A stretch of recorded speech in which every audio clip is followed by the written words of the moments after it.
Let me move now to the second book author, which we are very delighted to have with us, is Professor Joe Bisz, who is a professor of English at the City University of New York in the US. His forthcoming book is called The Allure of Play, the Educator's Design Guide to Active Learning, Exercise, and Games. And again, Joe has been actively involved in games, and he has done lots of workshop trainings. He's a very experienced. Again, he got his own blog. It's another question now we can answer. Now, Joe, the floor is yours. Again, Joe, he got a short presentation about his forthcoming book, and then we will open it for discussion. Those from outside the Zoom, could you please either just continue send your questions through the Facebook, we will take them, or those in the Zoom, either use the chat or use the hand sign when we finish. So Joe, please go ahead, the floor is yours. It's wonderful to be here today, and I am video chatting with all of you from Brooklyn, New York City. So hello. Michael, thanks for sharing with us. I definitely got some questions for you at the end. So my book is called The Allure of Play, The Educator's Design Guide to Active Learning Exercises and Games. It's written with my co-author, Victoria Mondelli, who's not here today. So the problem we were facing, as you can probably guess. Joe, sorry to interrupt you, can you use the big display one? Sorry. Sure, no problem. So it will be, yeah. Thank you very much. So the problem we were facing is, how do we make our instruction more engaging, whether that's for in-person or online? So we came up with the design method so that people could build their own, what we call activity games, somewhere between activities and games, a little bit of both mixed together, very low tech, no fancy video games, what you might be able to do with pen and paper when you're in the office, when you're in the classroom, maybe some discussion boards if you're teaching online, or even just PowerPoint. So think low tech. My research is in game-based learning. I've been doing this for maybe a decade now. If you didn't already know, this is related to other theories such as experiential learning theory. And I've had a lot of success with this. People are very interested, especially now, in learning how to make their exercises more engaging. I present nationally, internationally on this topic maybe a dozen times per year. So the link, even if we've never used games before, the link I want us to think about is active learning. If you've ever tried to add a little bit of interaction to your training exercise, your presentation, your lesson plan, in order to make it more fun or just more social, what you came up with was probably already close to a learning game. So I'd like us to take about 20 seconds to think about one exercise you've taught before in the workplace, in a classroom, where your learners were actively involved. It should be mostly non-digital. If you've never been in any kind of instruction, remember some kind of exercise that you've participated in, or perhaps an exercise that you've heard of. So again, here's our prompt, and I'd like us to just think about it for maybe 20 seconds and try to hold it in your head. I think we need a fun little timer. So here's a nice website for timers. And let's start that up. Let's think about this.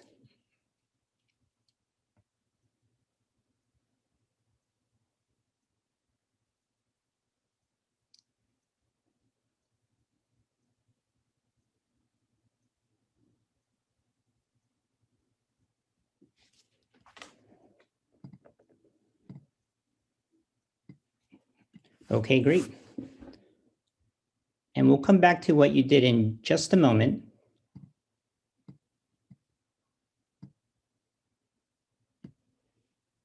Now, many gamification authors talk about how the learning principles contained in good games are also useful for instruction, which is true. But few authors discuss the practical side.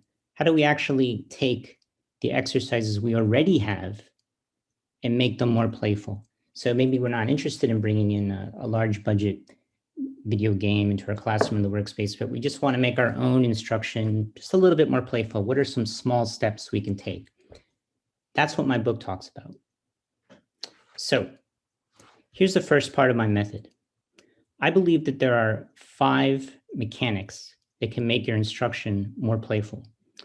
Essentially, the pace of your exercise should be rapid or random. The goal of your exercise should have a reward, a rival, or a role. Now, I don't mean you should add these to your whole exercise, just parts of it. Let's call them the playful parts. I named these the 5 simple mechanics. Let's look at each one in detail. So our first one is called random. I'm using the word students here on these images, but please substitute this with employees or learners. So an exercise with a random pace could allow your students, your learners, your employees to recreate the meaning themselves. There's some implements that are often used to achieve a random pace. There could be some kind of dice. You could use some kind of cards. You could have them solving the content through a puzzle. What are some examples? Well, maybe you have a textbook, training manual, workbook, you have a chapter, and you can break this into sets of 6 questions. For every set of question, your learners are only reviewing the question that corresponds to the number that they roll on a die. So they're rolling some kind of dice and only answering some of those questions. And I'll talk more about that exercise in a moment. Another example, perhaps you have to give some kind of a lecture. Carve up your lecture onto a series of flashcards. Shuffle it, give it to your learners. Now your learners have to figure out the conceptual relationships between these chunks of information. So talking a little bit more about the first example of a workbook, I used to think that when you're teaching games or play and trying to use play in the classroom, it has to be some kind of a big change that you're making, but it doesn't. So in my beginning writing classroom that I teach, since I'm an English professor, I like to prepare little fun exercises for my students. Usually I work on these for a while, but we're all busy. One day I'm riding the subway. I didn't have time to think out how to make the day more engaging. So I just brought a bunch of dice with me and I said, I'll figure it out when I get there. Okay, when I'm walking down the hall. Okay, when I get into class. Nope, too late. Okay, what are we doing? Students, they're all happy and waiting for me. Take out your workbooks and for every 6 questions, let's break them into sets. Here's a 6-sided dice. If you could roll it, you only have to answer the question for each section that corresponds to the number you roll on the die. So I'm saying this to them, and I think this sounds really lame. It's not a game. It's barely anything, but they're good students. They're following what I'm saying. They're rolling the dice. They're falling off the table, not the students, the dice. They're answering. This goes on for an hour, lots of workbook exercises, pretty necessary to do a lot of drilling. At the end of my class, one of my more advanced learners is waiting to talk to me. So I'm feeling a little bit embarrassed. Everyone leaves, student comes up to me.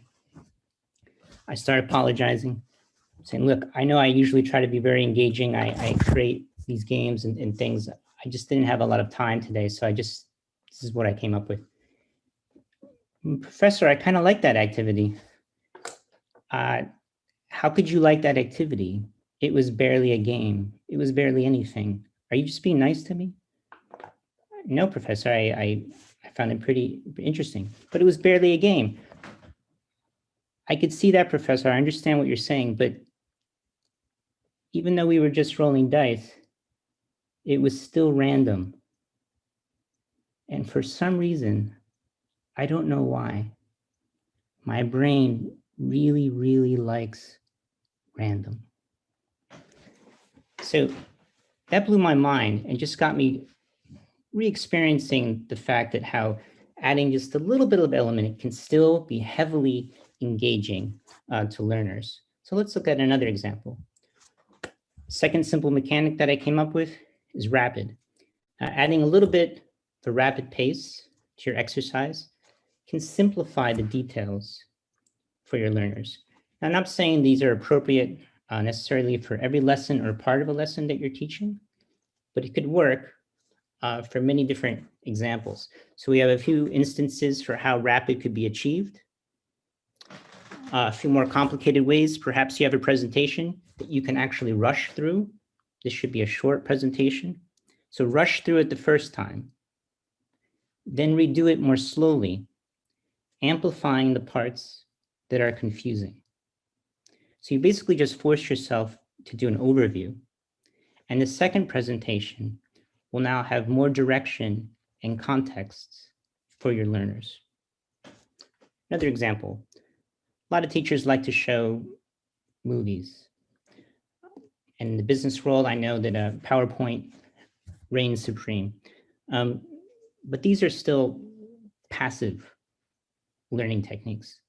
So for example, perhaps I'm showing a film about ancient Rome or giving some kind of PowerPoint discussing ancient Rome or whatever my topic is. Pause that video. Ask, can anyone identify the structures from our textbook that are being shown right now in this video? Let's just take 1 minute to write them down as the movie's playing. Then we'll see who got the most correct. Go. Set that timer. Go back to your PowerPoint or video. Suddenly you've given people an activity, a quest, to use a term that Michael introduced to us, during what could otherwise be a passive presentation. So here's another example of using rapid. So I'd like us to think about now that active learning exercise from the beginning that I ask you to think about, one that you've done in the classroom. And my task for you now is a little harder. Explain to yourself, so you're just reflecting on this, how either random or rapid was in that active learning exercise that you did. Just a little bit. And if it wasn't in it, think about how you might add it to your exercise. So we got to feel loose and playful right now. We're not necessarily thinking about, is that even appropriate? Would it work? We're just thinking of a possibility. Therefore, adapting a playful design mindset. So think about how one of these simple mechanics was present in that active learning exercise that you thought about a few moments ago, or how you might add it. And it's time to use a little bit of rapid.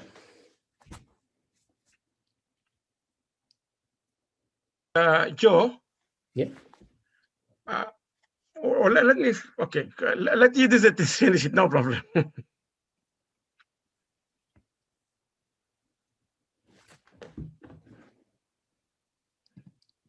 And a perfect time for a question. Okay, I will let you finish, but just a question. When people read the book, how engaging, because now the way you present it, I will go back to Michael himself, is it, because when is it a normal book, and when you read it, the same like you're reading most of textbook or a book or professional text, or is it engaging in a way I will feel engaged or try to, because I think the difficulty with the COVID, with some kind of knowledge of area, it's slightly challenging to try to get it. So how do you get the book? I mean, the feel of the book, is it going to be engaging in the way you're presenting it now, or how does it look like? Thank you for your question, which is also a nice little compliment in the middle of my presentation. So I'm an academic. Perhaps some of you listening are also academics.